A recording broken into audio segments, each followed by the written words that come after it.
Welcome to live stream number 110. My name is Lars Christensen, and thank you so much for joining today's live stream. Today, we're going to talk about how to model up a sprocket in Fusion 360. Should be easy, right? So, and then we're going to cam it tomorrow, by the way. So, let's get going. All right. So, inside of Fusion 360 here, blank page, we're going to go ahead and start out by modeling our blank. You know, kind of like coming from a manufacturing background, and I like to start the same way as I probably would in real life. So I'm going to open up a new sketch, select a plane here, and I'm going to do a C for circle and do the outer diameter of my sprocket here. So I'm going to do that 142 millimeters in diameter, just like that. That's a circle. Pretty good. I'm going to do another circle in the same sketch because I'm going to have a hole right through the center.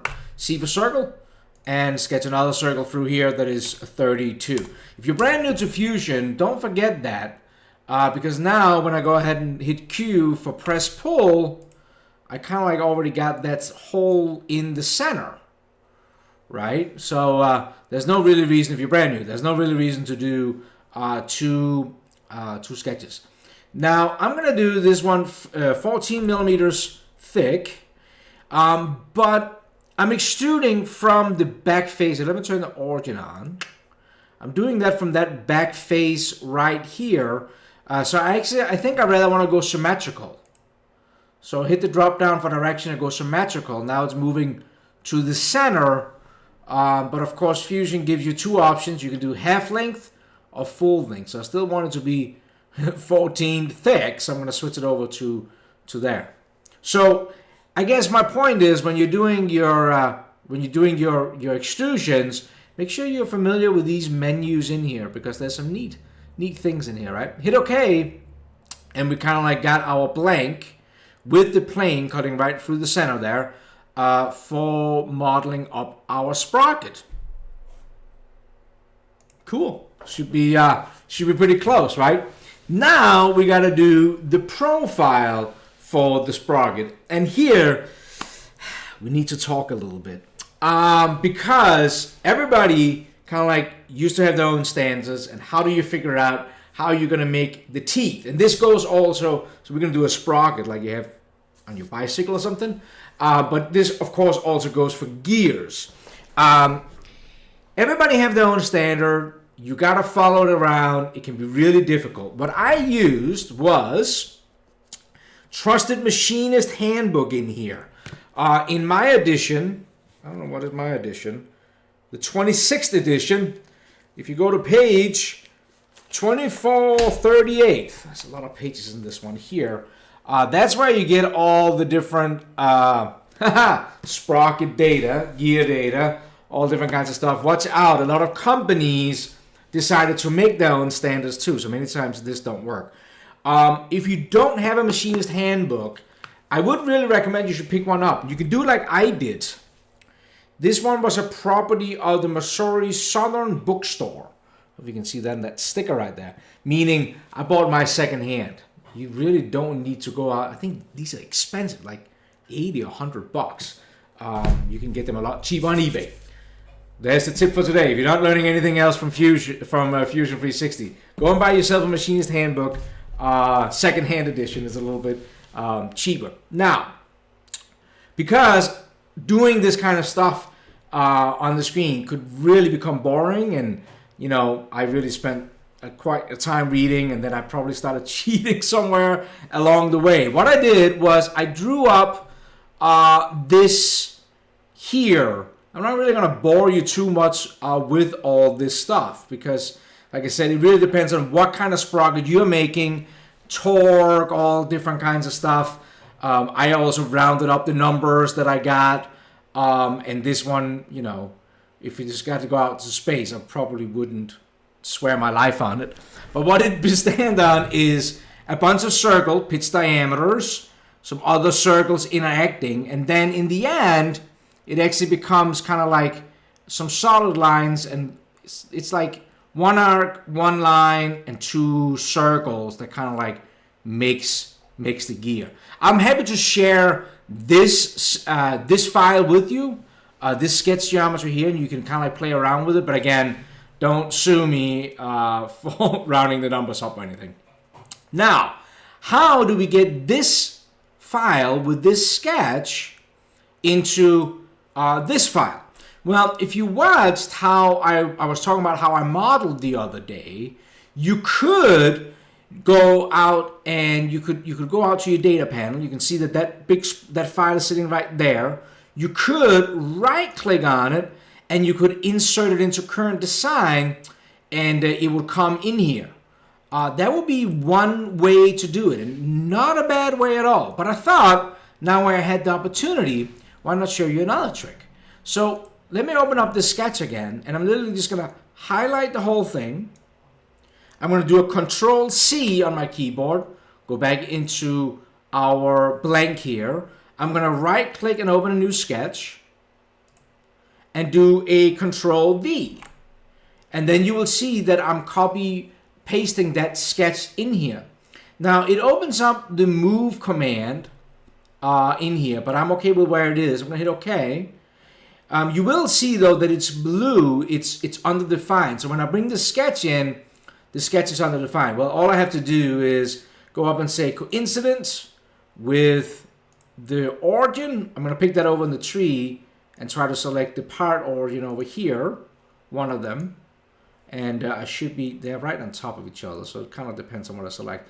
And right there, it becomes fully defined. Now, it looks like a big mess right now, but if I go ahead and I do a press pull, you will see that I can select just that portion that I need of this sprocket.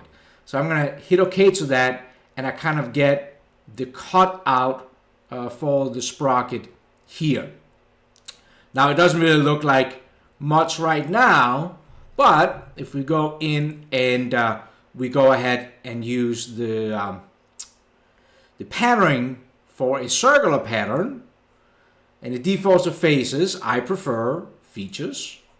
Select that cut we did. Axis to circular pattern around. This axis here. This is a sprocket for 16 teeth. You will see that now it starts looking more like a sprocket like you would think. So I guess what I want you to take away from this is you need something that defines how this thing's going to look like.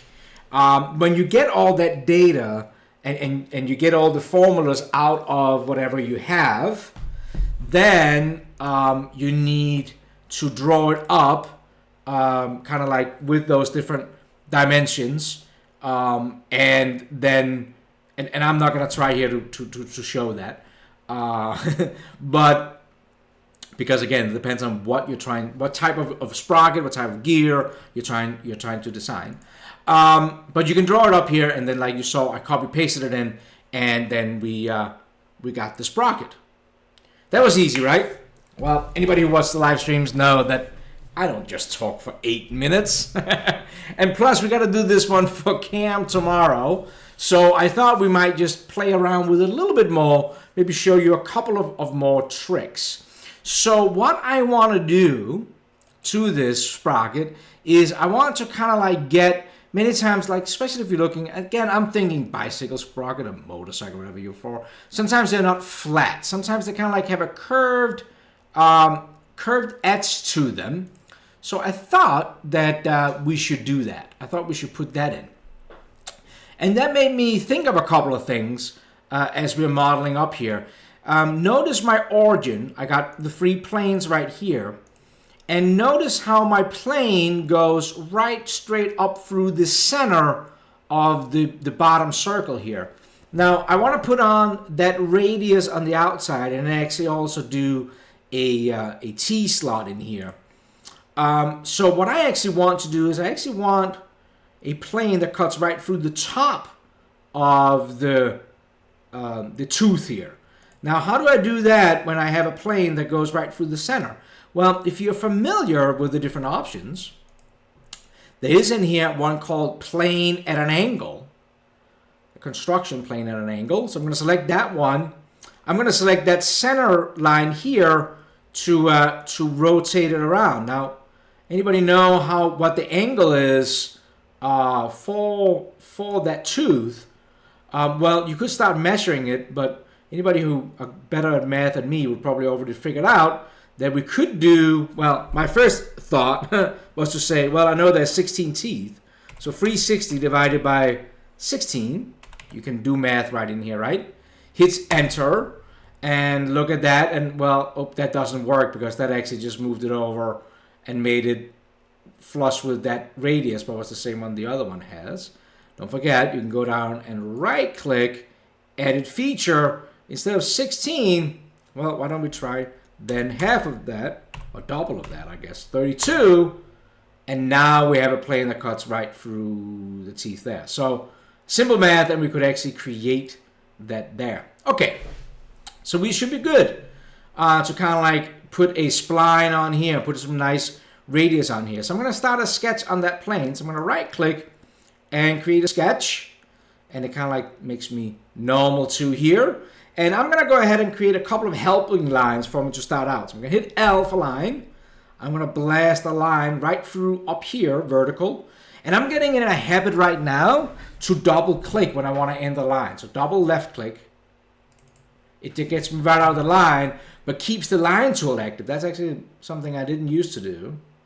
I used to go out and just left click once, and then you get the next line, and then I would hit escape. Well, if you just double click when you finish the line, then it's all good. Okay, so what we got now is we kind of like got a vertical line up. We got a vertical line across here. I want that radius not to start at the center of our sprocket. I want it to start a little bit up. So let's do an O for offset. Select that one line we just created. Actually, I'm not going to do chain selection on it. I'm just going to do uncheck chain selection, and I'm only getting the line. If I have the chain selection on, you will see that it select both lines. I don't want that. It's not what I was after. Chain selection off, and I just get that one line I want. I'm going to go up minus 35 millimeters. Probably good area to start. And we're going to use the Spline Tool. Yay, the Spline Tool. I should count how many times I use that tool. So I'm going to go down and do the Spline Tool here. First point is going to be right there, that intersection of our 35. And I'm just going to go up here and click up on this edge up here and place the Spline Tool there. Double click, and the spline have been placed. Now, I know that I want some kind of a distance from here to here. So let's do D for dimension and place from this endpoint to here. And let's make it 4 millimeters. And I actually want to fully define this spline because I'm always talking about how you always should do that. I'm a big fan of constraining one of the spline handles, give it some constraints over here. So I'm actually going to make this spline handle, I'm going to make it vertical. So click the vertical here and select the spline handle right here. Makes that vertical right there.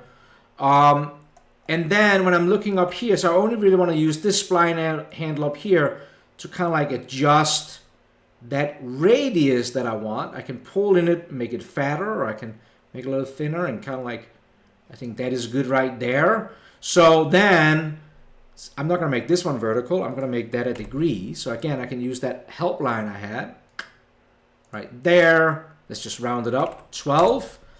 And then let's put a length on this line. Now, I want to show you something. Look at the dimension here. Look how, it depends on where you're placing your mouse cursor, how it's going to, see here, how here it is horizontal. Here it's vertical. If you're getting kind of like over towards the angle, see how it kind of like snaps in, so we can put that length in there. Now, I probably wouldn't round off the spline handles too much. I'm just going to hit enter to that. We're going to go over and find the spline handle down in the center. Put a length on that one too. Hit OK to that. Now, it's maybe hard to see. I hope you can see it on your screen. The spline is actually still blue. I'm trying to fully define it. Well, notice this. I never got it attached in that direction right there. That's not good. So I'm going to do a vertical relationship between this endpoint up here and this line here. Now, I'm going to talk a little bit about the purple line just in a second up here. So now you will see this gets fully defined. So that's great. Now I want to cut off this section here. I'm actually going to do something that I normally am not a big fan of doing, but I'm starting to do it more and more. I'm going to hit alpha line, and I'm just going to create a box here and just close this off here. At least make this vertical for my sanity. Just have a box on the outside to kind of like define the area you want to cut. Like I said, I normally didn't used to do it. I kind of like, I don't know, having these construction lines just seems a little, but I do it more and more, so maybe I'm just, it has no reason you shouldn't do it. And I'm not even going to fully define them because it doesn't really matter at this point. I'm going to hit, let's go up and do a revolve of this. We talked about the revolve earlier in the week, a revolve cut. So I'm going to select that area there. I'm going to select the axes to revolve around. And just like that, we'll see everything is red, what means cut, what is fine. I'm going to hit OK. And let's take a look at this. So there we got like a nice, see how it's kind of like has a nice curve to it. Now, I wanted to do this on purpose because, like I said before, I can't just talk for 8 minutes. No, somebody brought this up to me the other day. Notice what happened right here. I'm going to try to zoom in. See how I kind of get a step right here? Why the heck do I get a step right there? Well, the reason for it is because if we go back to our sketch, right-click and hit Edit Sketch. When I was drawing up this spline and I let the spline snap into this edge up here, you will see that it automatically, Fusion automatically projected that edge, because that edge was actually not living. That was that edge right there. That was actually not living. When I snapped that spline to this edge, Fusion was smart enough to say, oh, you want to project that edge over to the plane you're drawing on. So that's why we see the purple kind of dots there, okay? But because this whole thing is an arc, remember we started out with a disk profile. When I project this line over to the center of the tooth, there's actually a little bit of a curve to that edge right there. So when that gets straight projected over, this is actually a little bit lower than the top surface. That is why, when I stop the sketch, that we get an edge there, and I don't want that edge there. So what can we do? All right, if it seems blurry, I just get one here. Make sure you click on the gear symbol down on your phone or on your device and make sure you have the highest resolution. If you still have an issue, then it's my internet, but it should hopefully work pretty good. So I have this little cut here, and we've established that that's because I projected this edge over to this plane. That's not really what I want.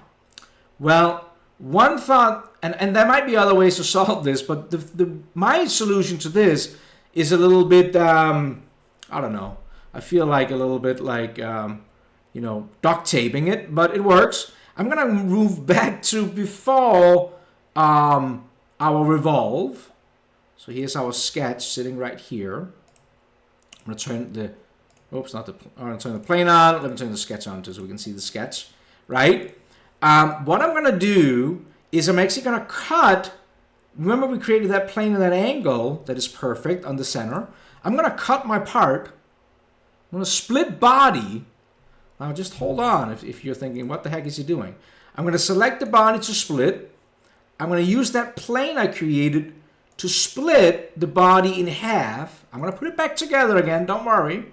Now when I split that body in half, let's go in here and look at it. And if your screen is blurry, then you probably can't see this. But now you might be able to see that line is sitting below the top surface because that line was projected over. If you don't see it, then I'm sorry. But what I'm going to do is I'm going to select that purple line that was projected over. I'm literally going to delete it out of there. I'm just going to go into that sketch, edit sketch. Whoops. Hang on. Get ahead of myself here. Actually, you know what? I'm going to have to make the break. Hang on. Hang on. Hold your horses. I'm going to have to make this happen before the sketch. So I'm actually going to grab that cut and move it behind the sketch. Whoa. Somebody right now is like, what did he just do? Watch the video again. Let's go back in and edit the sketch because I needed that cut to be, zoom in here. I'm not trying to make you seasick. This might be very hard to see, but I need to make the spline point sitting right there and make it coincident with the top. See how that just moved up there? Hopefully you did. So now I'm going to stop the sketch. Okay. And I'm going to roll past the revolve. Now when I do that, notice something interesting.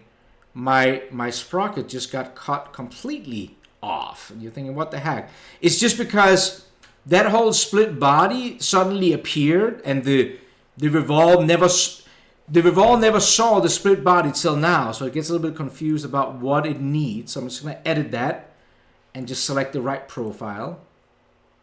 Hit OK. There, that's better. Now you will see that I don't have any cuts here because that I now moved that line up to the right height. Okay, I hope this makes sense. Rewatch it again, rewatch it again, rewatch it again. But you're saying, yeah, that's all great, Lars. Love it. But now you got two dang bodies. That was a little bit of a hokey way to get that. Well, we can always, it is Christmas, we can always go in and combine them again. Right? So we're just going to select the two bodies and combine them back together again. Now it's one body. Now we got that curved over on the top without get that little that little step there. Woo! Ho-ho! So just to kind of like revamp what we did, we actually created a plane in an angle. We used that to cut the part in half so we could get that center line right there, and then we stitched it back together again. Now, I want this curved edge on the other side, right? So what will we do now? Well, let's go back and let's use the mirror command. Now, I like to use features instead of faces. So I'm going to select features. I'm going to select that revolve. I'm going to mirror it over the center plane. And when I do that, I'm going to hit OK. Oh, nothing happens. Oh, why not? Well, just remember what you're trying to do here. Everything in Fusion is history based.